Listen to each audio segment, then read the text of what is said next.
What's up, beautiful Bravo lovers? Welcome back, finally, to the Bravo Breakdown. My name is Sasha, and I am breaking down the most Bravo-licious moments of the week. In this episode, I'm breaking down the Real Housewives of New York. Let's get into it. Bravo Breakdown, Bravo Breakdown, Bravo Breakdown, breaking it down. Finally, we are back. We are back. Who that 2 weeks, y'all? That 2 weeks almost got me. That's a long time without my housewives. Literally on Thursday, I woke up like it was Christmas morning. Ready. Thank ya. We jump right into the episode. All the ladies have their new taglines, which, you know, we all saw them on Instagram. Some of them good, some of them not so much. But what really threw me off guard was those damn home confessionals. I was like, oh, Lord. It was so jarring. The sound and all the angles. And look, I know we're in the middle of a pandemic.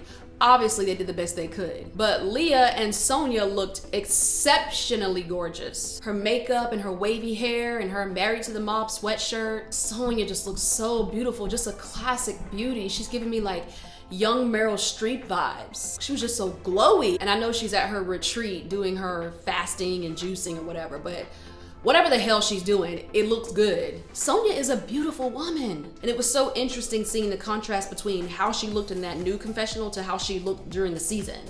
Because during the season, she was putting her body through a lot with all that drinking, and you can tell the difference. It's like somebody turned the light back on.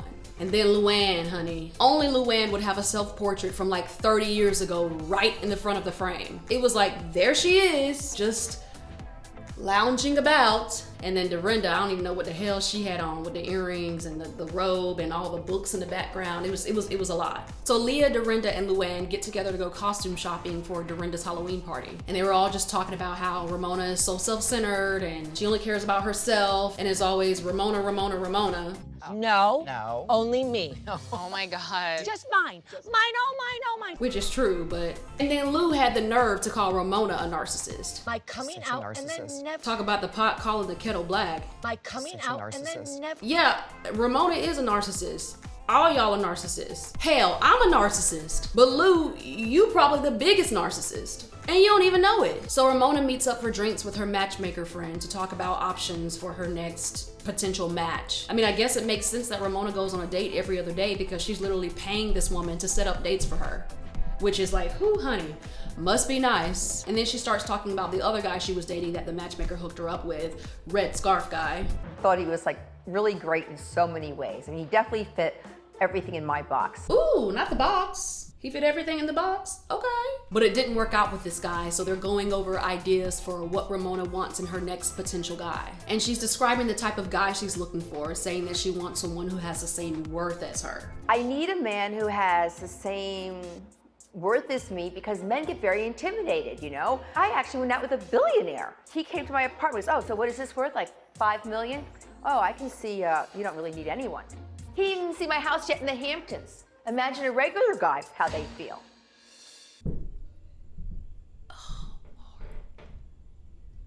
I can't.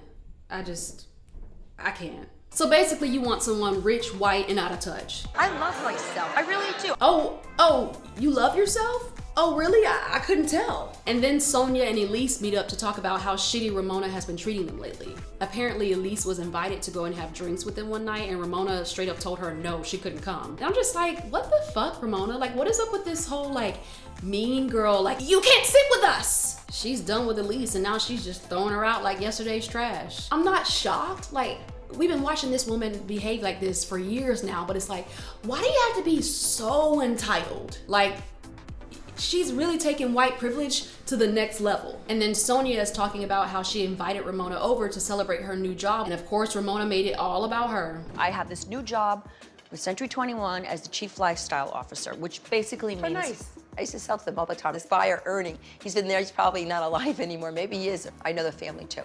Chief Lifestyle Officer? Chief Lifestyle Officer. Chief Lifestyle Officer. What they do? Okay, girl. And then we have Dorinda. She meets up with her daughter Hannah, and they meet up for a burger. And Dorinda's like, yeah, burger, cheese, yeah, you know what I like, you know what I like. You know what I like? Cheeseburger, Swiss cheese, lettuce, tomato, fresh onion, you know. He wasn't saying a word. He was like, this bitch. He's looking like, I don't know what the hell you want on your burger. But I will tell you though, I was liking Dorinda for probably about 8 seconds when she started going in on those sauces. Lots of mayonnaise, lots of ketchup. All the sauces. All the sauces. I live for a sauce, y'all. Don't even bring me a sandwich unless the sauce is dripping down my arm. Like, I like my shit messy. And Dorinda pulls out her phone to show her daughter a picture of her late husband's son. And they start reminiscing about her old life. And Dorinda's like, I'm okay with being alone now. I'm not lonely. As she's propping up the phone with the picture of her late husband's son on the counter. Like, I'm confused. Like, are you doing that so the spirit is like here with you? Or are you like paying your respects? Like, is he joining us for lunch in spirit? She had a whole setup. That's a new one. And also her daughter, Hannah, like, okay, bye. And then we head over to Chinatown and Leah is having dinner with her daughter and her baby daddy, Rob. But you know, they're just having a nice dinner. Her daughter seems really sweet, really grounded and like down to earth, like a normal 12-year-old girl. I thought it was funny when she called Leah out for living at home at 19 and not going to college. Isn't 19 kind of old to still live with your parents? Shouldn't you have moved out by Well, then most anyway? people are in college at that time, so they're still being taken care And of. why didn't you go to college?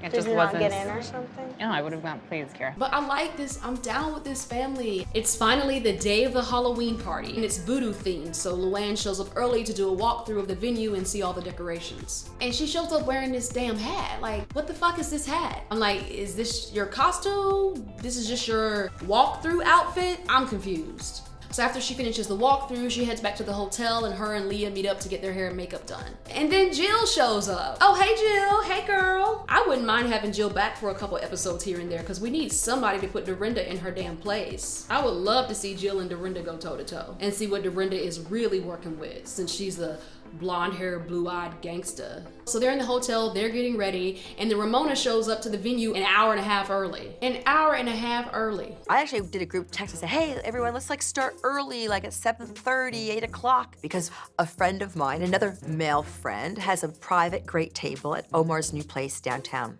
So I want to go down there. How you gonna move the time up on somebody else's party? Ramona, stay double booking. Just sit your ass down and go to one party. It's okay, you can pick one night and go to one party. Her costume, she said she Googled voodoo and that was the first thing she saw. And I'm like, let me see your Google. Let me see your Google images cause that ain't no voodoo. This is some Lord of the Rings shit. I don't know what this is, but it ain't voodoo. And she shows up with this Missy chick who is Luann's ex-husband's ex-girlfriend.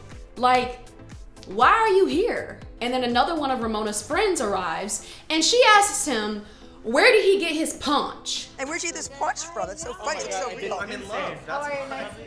That's not real, is it? I thought that was fake. Of course not. It's all news. I mean, that's almost as bad as asking a woman if she's expecting when she's not even pregnant. This woman ain't got no couth. For her to be so elitist and bougie and have so much status, she ain't got no damn couth. Whew. Now that was cringy, and she ain't even give a damn. It's his gut. Oh, oops. Oops, that poor guy. So she's at the party, and then Dorinda, Sonia, and Elise ride over to the party together. And honey, Sonia was lit. I'm talking next level lit. You always bring it, girl. You always bring it. What the f? I need to. This is like Lady Sonia, Gaga. Have you gone ahead of us? Did I miss the Oh no, party? I'm drinking. How you supposed to get through the night if you showing up blackout drunk? Sonia's like, I don't want to feel nothing. I want to be drunk and I want to act a damn fool. And she definitely did that. She had a voodoo doll and said that it was Ramona. This is Ramona, and I'm gonna fucking. Oh my god. Oh my god. In your ear, in your rear, Ramona. In your ear, in your rear. In your ear, in your rear, Ramona. So they get to the party and Sonia, you know, basically goes right up to Ramona and confronts her, or tries to confront her about how she's been treating her. And what she was saying made sense. I mean, she had a point. Every time I talk to you, you bring it back to you. But she was so damn drunk that Ramona was like, okay, whatever you say. Oh my god, you're so bad. And I do love you, bitch, but you're an ass. I am sorry. I'm sorry, like she's talking to a toddler. And then Dorinda jumps in and she's like, no, You apologizer, you apologizer. Here comes the apologizer. And she confronts her about using her to get a free party. And then Ramona's like, no. I literally have 80 girlfriends. Damn, you don't went from 60 friends to 80 friends. How many friends you got? And then Ramona pulls the whole, are you drunk? Are you drunk, ma'am? You're drunk. To try to avoid the conversation and be condescending. And then the woman of the hour finally arrives. Luann, Leah, and Jill arrive to the party together. And when I tell you, Leah was looking, yes! Come through, voodoo slut. Leah definitely wins the award for best costume. Looking good. And then Rob shows up in his priest costume and I'm like, oh yes. Baptize me, honey, take me to church. I wanna repent. And then as soon as Leah gets to the table, Sonya starts calling her weird again. And then Leah comes over and they get like this close to each other's face. You're a weirdo. We're artists. But can we keep it real, then?